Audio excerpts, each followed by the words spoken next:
6,800 square foot low emitting sculptural house. It's beautiful.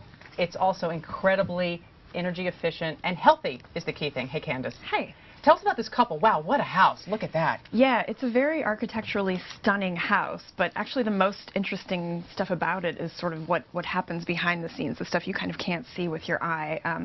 The house was built by a couple, and the woman is an ovarian cancer survivor, so she really became focused on building a healthy home, a home that had no sort of toxic materials, low emissions, all that sort of thing. And this is not easy to do. I mean, I know from renovating my own kitchen, it took me, I think, several years ago, 484 days to do it with green materials because builders aren't necessarily used to working with them and they're hard to source.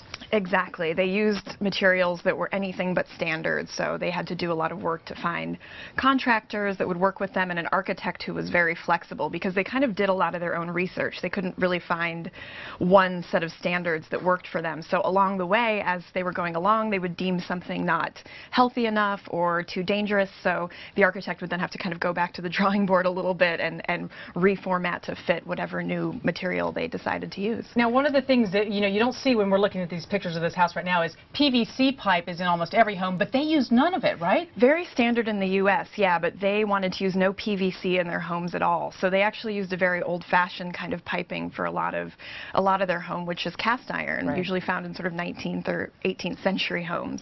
And they put healthiness above it being environmentally friendly in the end, just because of their concerns about her health. Exactly. I mean, along the way, they ended up using a lot of sustainable building techniques, just because a lot of non-toxic things tend to be natural, but healthy really trumped green. So they, didn't use a lot of popular green products that contain styrofoam, for example. Good-looking house. Beautiful. We'll see more on that in the Friday Journal section tomorrow.